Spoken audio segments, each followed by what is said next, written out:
పలుకదు నోరెత్తి పల్లెత్తు మాటైనా. నోరెత్తి పల్లెత్తు మాటైనా మాట్లాడే తల్లి కాదటండి. అత్తమామలకు ఎదురు నిలబడి పక్క వాళ్ళకి కానీ ఎలాంటి వారు ఎవరికి కూడా ఎలాంటి సందర్భంలో కష్టం కలిగించేది కాదట.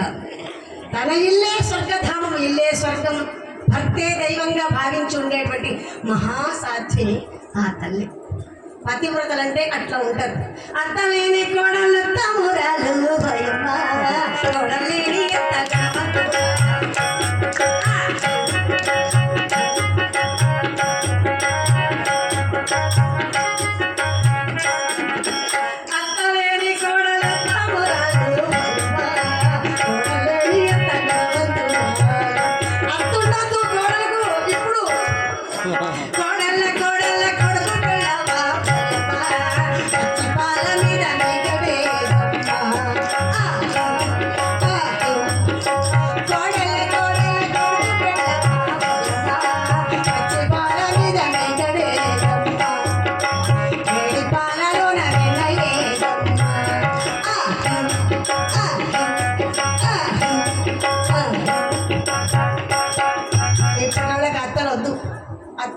ఆడబిడ్డలు వద్దు, మరుదులు ఉండొద్దు, బావలు ఉండొద్దు, మగడు ఒక్కడే ఉండాలి.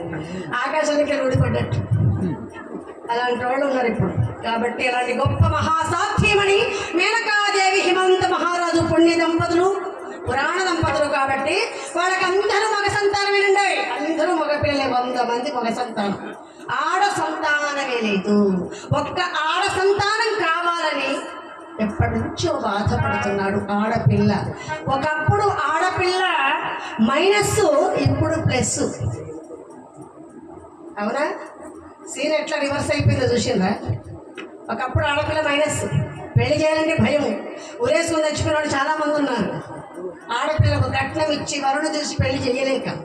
ఇప్పుడు మగవాళ్ళు బాగా ఉన్నారు, ముదిరిపోతున్నారు.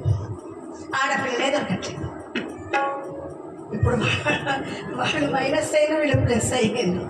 ఆడపిల్ల కావాలని హిమవంత మహారాజు అమ్మని గూర్చి తపస్సు చేయడానికి బయలుదేరి వెళ్తున్నాడు. తపస్సు చేసే ముందు రాజ్యభారాలంతా కూడా తన పెద్ద కుమారుడైన మైనాతుడికి అప్పగించి రాజ్య పట్టాభిషేకం చేసి ఆ రాజ్య భారాన్నంతా కూడా తన భుజ స్కంధాలపై ఉంచి, నాయనా ఈ రాజ్య పరిపాలన చక్కగా చెయ్యి, ఈ రాజ్య ప్రజలంతా కూడా మనకు కన్న బిడ్డలు లాంటి వాళ్ళు, వాళ్ళకి ఎలాంటి కష్ట నష్టాలు రాకుండా చూడు తండ్రి అనే కొడుకు ఎంత మంచివాడంటే ఆ కుమారుడు. నిజంగానండి అలాంటి సంతానం ఉండాలి. కొడుకు ఎట్లా ఉండాలంటే తండ్రిని మించిన వాడై ఉండాలి, కానీ తండ్రిని ముంచేవాడై ఉండకూడదు. తండ్రిని మించిన తనయుడులా ఉండాలి, కానీ ముంచేవాడై ఉండకూడదు. తండ్రి అంటే కన్న తండ్రి మాతృదేవో భవ, పితృదేవో భవ, ఆచార్య దేవో భవ, అతిథి దేవో భవ. తల్లి తండ్రి మనకు జన్మనిస్తారు. ఏం చేసి వాళ్ళని తెచ్చుకుంటామండి. గొప్పవాళ్ళండి తల్లిదండ్రులు. పిచ్చి వాళ్ళైనా, ఎట్టి వాళ్ళైనా, గుడ్డి వాళ్ళైనా వాళ్ళు మనకు జన్మనిచ్చారు. వాళ్ళు జన్మ ఇచ్చారు కాబట్టి ఈరోజు నేను ఇక్కడ ఉండగలిగాను, మీరు ఇక్కడ కూర్చోగలిగాను, మీరు అందరూ కూడా. అలాంటి తల్లిని తండ్రిని పూజించాల్సిన అవసరం లేదు. తెల్లవాళ్ళేసి వాళ్ళ కాళ్ళు గడగాల్సిన అవసరం అంతకన్నా లేదు. వాళ్ళు ఉన్నారు అని గుర్తిస్తే చాలు. ప్రథమంగా నా తల్లి నా తండ్రి, ఎవరైనా తరువాతే. సాక్షాత్ పరమాత్ముడే చెప్పాడు, తల్లిని తండ్రిని మించిన దైవం లేదని. కన్న కన్నలాడే ఎండకు శిరసు మాడిన అమ్మ తన నీడను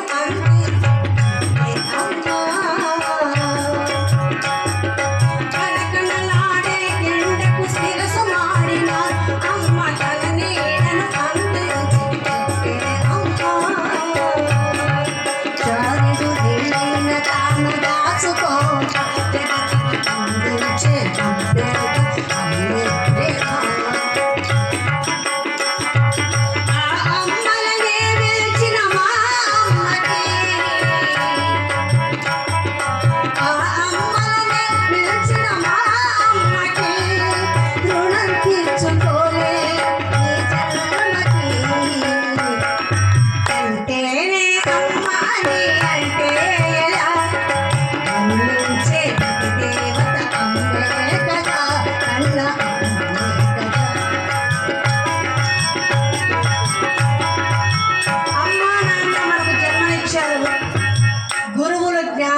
ఇచ్చారు.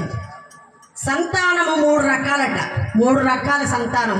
ఒకటి కామజన్మ సంతానం, ఒకటి కారణజన్మ సంతానం, ఒకటి కర్మజన్మ సంతానం. కామజన్మ సంతానం అంటే వివాహం అయింది కాబట్టి సంతానం కావాలి, దాన్ని కామజన్మ సంతానం అంటారు. కారణజన్మ సంతానం ఒక మంచి కొడుకు, ఒక రాముడు లాంటి వాడు, ఒక శ్రవణ కుమారుడు లాంటి వాడు, ఒక మంచివాడు, దేశానికి ప్రజలకి నలుగురికి పనికొచ్చేవాడు, ఒక కారణ జన్మ. కర్మజన్మ సంతానం రా బాబు, ఒక కుంటిగానా, నడ్డిగానా, అవిటి వాళ్ళలాగాను, ఎందుకు పనికిరాని వాళ్ళలాగా, ఒక మూర్ఖుడిగా ఉండేటువంటి వాళ్ళను కర్మజన్మ సంతానం అంటారు. సంతానం 3 రకాలు. ఎలాంటి సంతానం అంటే కారణ జన్మ సంతానం కావాలి. పుణ్యం కొద్ది పురుషుడు, దానం కొద్ది బిడ్డలు అన్నారు. ఎంత పుణ్యం చేసుకుంటే అంత మంచి భర్త లభిస్తాడు. మనం ఎట్లా కోరుకుంటామండి? మంచి భర్త రావాలని, మంచి దాంపత్య జీవితం ఉండాలని. అలాగే మగవాళ్ళు కూడా మంచి భార్య రావాలని కోరుకుంటారు. వాళ్ళు అనుకూలమైన భార్య, చెప్పిన మాట వినేటువంటి కొడుకు, బాధను పంచుకునే స్నేహితురాలని ప్రతి మగవాళ్ళు కోరుకుంటారు. అలాగే పుణ్యం కొద్ది పురుషుడు, దానం కొద్ది బిడ్డలు అన్నారు. ఇక్కడ ఎంత దానం చేసుకుంటే అంత మంచి సంతానం లభిస్తుంది. సంతానం అందరికీ అవద్దండి, కాదు అనే సమస్య లేదు. ఎవళ్ళకో ఒకళ్ళకి, 100 మందిలో ఒకళ్ళకి. ఆ సంతానం ఎలాంటి వాళ్ళు అంటే మంచి సంతానం కావాలి, మంచివాళ్ళు, కర్మజన్మ సంతానంలా ఉండకూడదు. అట్లా మైనాతుడు పెద్ద కుమారుడు, గొప్ప సంస్కారం కలిగిన కుమారుడు. సముద్రం లోపల మందిరాన్ని నిర్మాణం చేసుకొని జీవిస్తున్నాడు ఆయన. సముద్రం లోపల భూగర్భ జలాల్లో ఇంత గొప్పవాడు ఆయన. ఆయన్ని పిలిచి రాజ్య పట్టాభిషేకం చేసి రాజ్య భారాన్నంతా అప్పగించాడు. నాయన వీళ్ళందరినీ చక్కగా కాచి కాపాడు, నేను అమ్మవారిని గురించి తపస్సు చేయడానికి వెళతాను, ఒక ఆడబిడ్డ సంతానం కావాలి నాకు అని వెళ్ళాడు తపస్సుకి.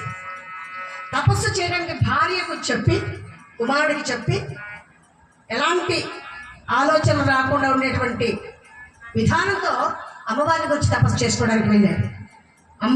అమ్మల గన్నయ్యమ్మ, 3 అమ్మల మూలపుటమ్మ, చాలా పెద్దమ్మ, అసురాసులకు అమ్మ, ఆ జగన్మాత, ఆ లోకమాత, ఆ పావని, ఆ భవాని, శివాని,